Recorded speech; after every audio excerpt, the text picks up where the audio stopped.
Hi guys, welcome back to Abundance with Jess. I'm filming this on the same day and I like this outfit, so I'm not changing. But right now we're going to talk about the planets, okay? What do the planets represent esoterically, which is a big word that sounds cool, that means spiritually, right? What is the energetic frequency of each of the planets and why is it important to us in our lifetime, all right? So, first, we're going to start with the sun. Okay. The sun is what all of us know. That's probably the only thing that people know about astrology is their sun sign, right? The fact that I'm a Libra, that's my sun is in Libra.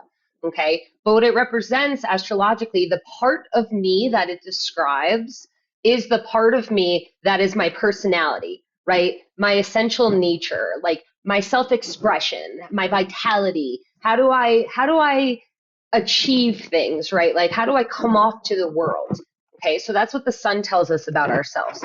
It's our personality, how we're giving out to other people, right? Like Libras are typically very, very friendly. Have you ever met me? Okay, so that's the sun. That's the part of you that it represents. But you are not just your sun sign. You are a mixture of all these different elements and energies, unique mixture. Otherwise, all Libras would be the same, which is obviously not the case, which is like a lot of people's problem with astrology. But that's why we have to seek to understand more, more deeply. Okay. In addition to the sun, we also have the moon. You have a moon placement. Okay, so what this represents is your emotional world, right? The sun is out during the day, the moon's out at night. Your moon sign tells you about how you handle your emotions. How are you when you're home alone and it's dark and you're lonely? What's your intuition saying to you, right? Your whatever your moon sign is in rules your intuition. We're going to talk more about the signs' energies, but right now we're just talking about the planets and how they all represent a different part of us because we are a unique combination. Each and every one of us are a unique combination. There's no birth chart that's the same. So the moon is also tells us what we need to feel safe, right? And it's a feminine energy which has nothing to do with gender at all. Gender is a human construct. So the sun is this masculine energy, like how are we outputting into the world?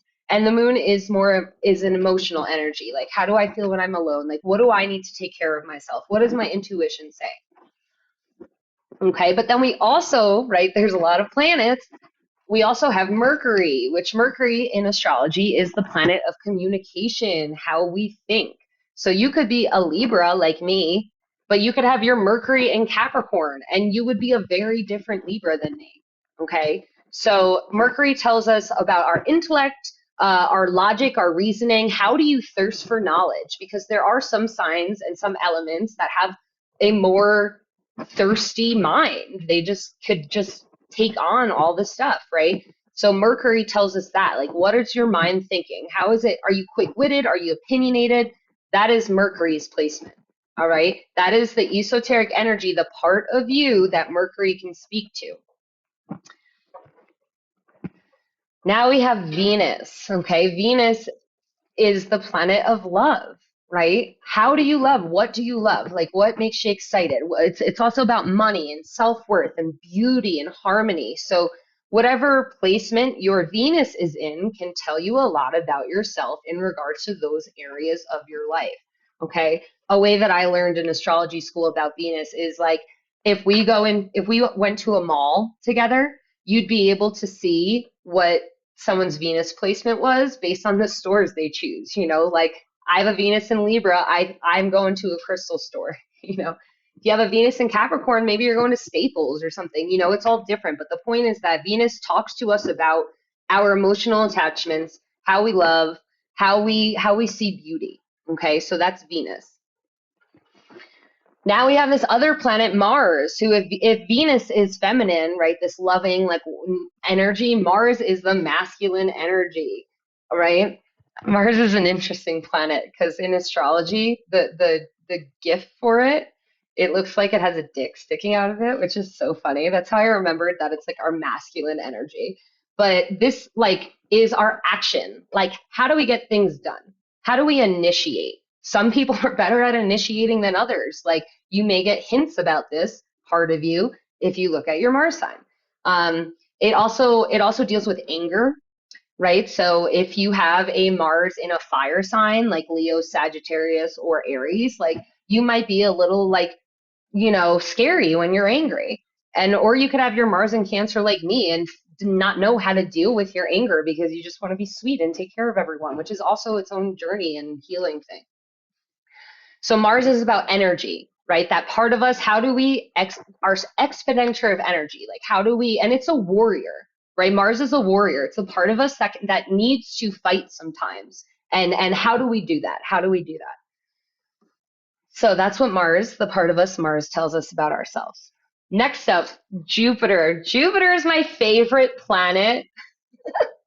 When I was born, the sun and Jupiter were right next to each other in astrology. That's called a conjunction.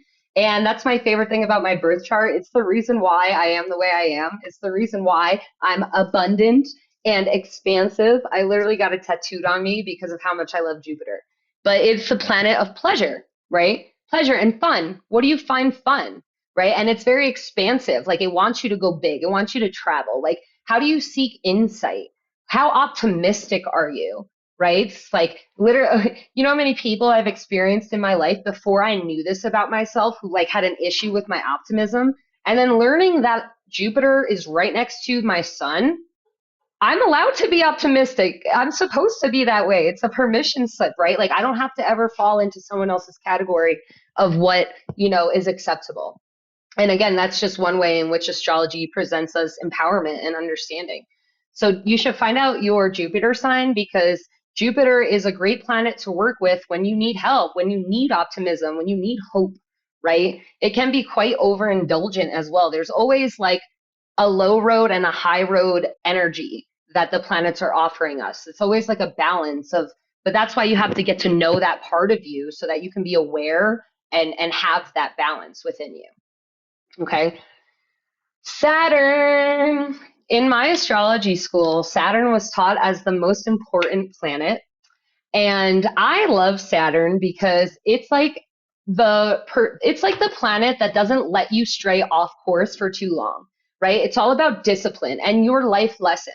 If you come to me for a birth chart reading, as an astrologist, I will know what your life lesson is just by looking at the placement and house and element of your Saturn, right? So Saturn tells us about authority and duty and structure and hard work. Like, how do you deal with those things? And most importantly, if you're not dealing with those things, Saturn is like a high school principal. Like, did you do your homework? And then if you did your homework, they're like, good job. If you didn't do your homework, then it's like detention, bad things, bad things. That's the influence of Saturn. And what's even most unique and cool about Saturn is that we all go through Saturn cycles throughout our lifetime. And Saturn transitions signs every 7 years. So every 7 years, you're in a Saturn cycle, approximately 7 years, where if you're not on your life path, like if you're not doing the right things, you feel like shit because of the influence of Saturn. So again, if you understand where your Saturn's at and how it's affecting you, you like you can work with that energy instead of feeling like shit. You can understand what it is you're supposed to do, right? In regards to discipline and your life lesson and things like that.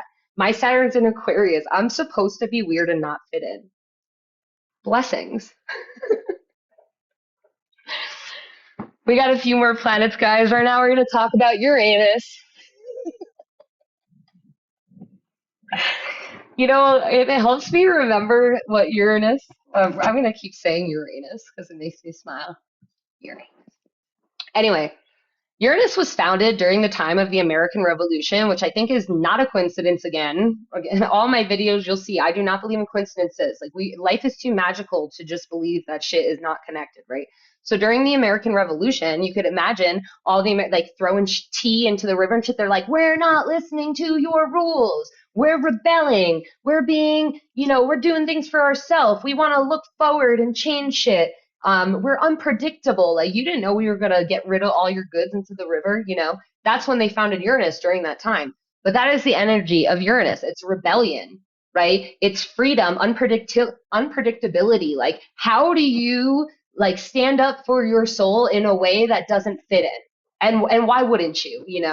And Uranus is such a slow moving planet that when you come to me and we look up your birth chart, we're going to look at the houses for it because a lot of people are born, if you're born in the same like generation, you'll have the same Uranus placement, but it'll always be in a different house. And that's where you get that part of you. Like, what part of you can you tap into when you're experiencing sudden change? And what does that look like for you? Because again, we're all individuals. We're all different. It's all different for everyone. All right. So Uranus is a good planet to study if you're going through unexpected change and you're trying to resist it, which the only constant in our life is change. Uranus reminds us to look forward, to be excited for change, to be rebellious. Like, who cares? My mom told me not to curse in videos. Fuck that. That's Uranus for you. All right. We got three more to talk about. If you're having fun, say whoop, whoop, whoop. So Neptune's a really cool planet. Again, same thing where we're going to look at the house for it, just because of the rate in which it moves in the sky. That's what that means. But Neptune is our inspiration. It's our spirituality, right? How do we define our spiritual nature in this lifetime, right? So some people that's the reason why we're so unique, because some people have a really prominent Neptune or Jupiter or whatever, but Neptune rules our dreams and our youthful energy, our psychic receptivity. If you're somebody who has Neptune next to, when my sister was born, she had Neptune next to her moon. So this means that she has a psychic receptivity that is unmatched to me because I don't have that placement. But again, it's our choice whether or not we tap into it or not. I don't know how much she taps into it. We don't talk about it because she's not very like spiritual, but if she wanted to, she could. She has that influence of Neptune very heavy in her chart. So Neptune, dreams, intuition, like, do you understand that life is magical and mystical? If not, talk to Neptune, do some mushrooms maybe.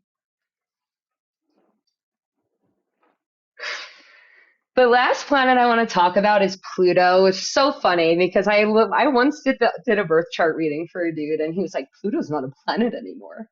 And I was like, in astrology it is, sir. Like, who decides? Like, the only reason why it became not a planet is because it was like too small and they found a bigger one. Like, it's just silly human verbiage. It's humans decided that. Like, the universe doesn't care what it's labeled. It's still existing and giving off this esoteric energy, right? So Pluto is the part of us that deals with transformation, right? Our whole life is a journey of transformation. Like, if you look back in your life and you're like an aware person, you see that there's like different chapters, I see like my 22-year-old self. I'm like, damn, that bitch was fun. And I love that for me, but like I am still fun, but not in the same way. It's like more aware. It's like a different transformative energy throughout the life. So Pluto really is a very powerful planet. It can build or destroy. So a lot of people that have heavy influences of Pluto in their birth charts like deal with addiction and things like that. And a lot of times they are the types of people who deal with addiction early in life and then transform, that word again, and become like addiction coaches and stuff like that and help other people. That's an example of Pluto's influence. The way that we can transform our lives for our greatest good and for the people around us, right? We're collectively connected. It also deals with life and death. It's kind of like in ancient Greece, it was called Hades. That's what they called Pluto. So you can kind of understand it's like this desire, right? This desire, subconscious power. How do we deal with those themes in our lives, right? And a way that we can understand more about how we deal with those themes is looking at our placement of Pluto in a birth chart. So those are all the planets and their esoteric energies, the parts of us that they add flavor to, because we are a mixture of all of them. But then we also have our last thing in astrology, which is our ascendant. Our ascendant. It's also called a rising sign. So I like the word ascendant because it's something you reach for. It's not you kind of grow into your birth chart, right? So when I was younger, I did not want to be unique. I wanted to fit in. I wanted to have friends. But as I did my work towards becoming my true self, like that ascendant sign really overpowered my sun sign of wanting to fit in and things like that. But it's really about It's really our soul. That's what the ascendant is. In some other forms of astrology, they'll teach you that it's like the physical body and your appearance and your attitude, which does make sense, you know. Like my rising sign is in Aquarius. Again, I'm supposed to be weird. I don't leave the house without crystals. I'm wearing this witch shirt, right? That's like kind of appearance and stuff. But actually, it's like how we cope with things. It's like our natural reaction, like our highest self, like how and in certain place, whenever you're dealing with something, if you train your mind to kind of like not be emotional but be like the observer of what you're experiencing, you can then choose the energy of your rising sign opposed to an energy that's detrimental or that feels like shit. So what I mean by this is for my journey, which is different than yours, all the Libra energy I have just wants to be social and fit in and have friends. But then, like, at some points, I have to turn my observer on and be like, hold on, like, these people are not my friends. You know, it's just like me being too nice. Like, in this moment, I can choose Aquarius instead and, like, not give a fuck, you know, instead of the Libra person who's like, me, right? So that's just one way in which you can choose which energy you're tapping into for your highest good. Okay. So those are the esoteric energies. That's when I read your birth chart. We're going to be talking about all those planets and their placements and the parts of you that they help explain, they help give flavor to. I like that, right? Because you're not just one flavor, you're a mixture of a bunch of flavors. So thanks for tuning in.